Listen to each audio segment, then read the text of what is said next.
Bonjour à tous, comment allez-vous? Dans la vidéo d'aujourd'hui, je vais vous présenter 8 voitures que vous n'avez certainement jamais entendu parler.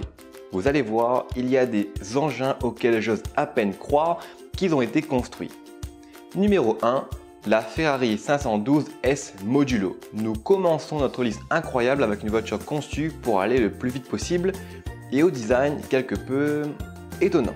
La Ferrari 512 S Modulo est particulièrement basse puisque sa hauteur de caisse est inférieure à 1 mètre de haut. Elle peut atteindre les 350 km/h. Pour une voiture produite dans les années 70, c'est une prouesse énorme. Malheureusement, ou heureusement, je ne saurais dire, elle n'a jamais été développée. Ferrari en a fait un objet unique. Numéro 2, la Iso Isetta. C'est une adorable petite voiture italienne avec une grande porte qui s'ouvre sur l'avant. En raison du manque de matériel disponible après la Seconde Guerre mondiale, les petits véhicules étaient très populaires. Elle est devenue célèbre lorsque BMW obtint une licence pour produire l'Isetta qui fut la première voiture à avoir une consommation de 3 litres au 100. Cette petite voiture à 3 roues est très efficace mais pas très rapide. Plus de 160 000 Isetta furent produites de 1953 à 1961. Numéro 3, la Stout Scarab. Croyez-le ou non, elle est considérée comme le premier minivan au monde. Et bien qu'elle ne soit pas très grande, elle était équipée d'un moteur Ford V8 à l'arrière. Conçue dans les années 30, elle coûtait 5 000 $ à l'époque, ce qui correspond aujourd'hui à peu près 100 000 $. Peu de gens furent prêts à payer autant pour cette innovation et 9 exemplaires seulement furent réalisés. Il n'en existe aujourd'hui plus que 5. Numéro 4, la Nissan S Cargo. C'est un jeu de mots pour escargot. Sans surprise, la Nissan ressemble à un escargot.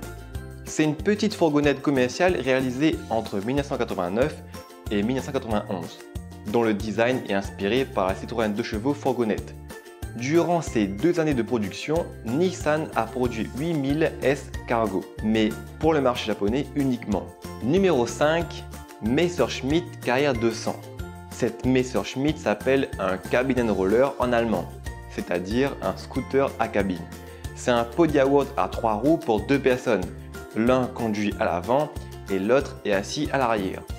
Elle a été produite de 1955 à 1964 et 40 000 exemplaires ont été vendus. Cette Messerschmitt détient un record de vitesse 103 km/h pour un véhicule à 3 roues. Elle a été dessinée par Fritz Fond, ingénieur aéronautique, ce qui se perçoit dans le design de la voiture. 2 questions restent en suspens.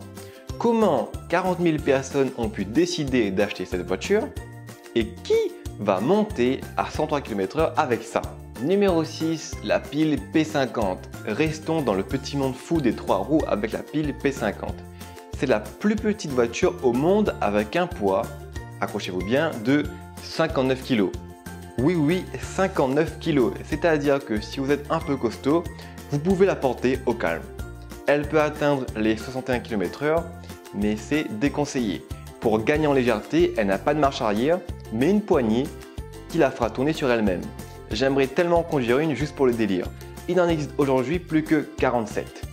Numéro 7, la Amphicar modèle 770. Voici une voiture à 4 roues et 2 hélices. Oui, 2 hélices. Cette voiture roule sur la route et navigue sur l'eau. Elle est étanche, possède des feux de navigation et c'est une décapotable. Mais qui va naviguer sur l'eau en décapotable? Déjà, tu te prends toute l'eau dans la figure et en plus, tu risques qu'un requin mange ton bout de coude qui dépasse de la portière. Malgré tout, il y a quand même eu 3900 exemplaires vendus. Numéro 8, les Firebirds de General Motors. General Motors a produit quelques voitures extraordinaires au seul but de montrer ce dont ils étaient capables en termes de technique et de design, les Firebirds. General Motors était inspiré par le monde de l'aviation et leurs designs ont beaucoup en commun avec des avions de chasse. Les voitures avaient d'ailleurs les mêmes grandes turbines à gaz que des avions de chasse. Les voitures étaient instables à cause de leur puissance, tu m'étonnes, et il était difficile de les essayer puisque c'était mission impossible pour y entrer. Bref, des chefs-d'œuvre délirants et inutiles, comme on n'en fait plus aujourd'hui malheureusement. C'est terminé pour aujourd'hui. Dites-moi dans les commentaires quelle est la voiture que vous trouvez la plus insolite. N'hésitez pas à vous abonner. À dimanche prochain, plein gaz!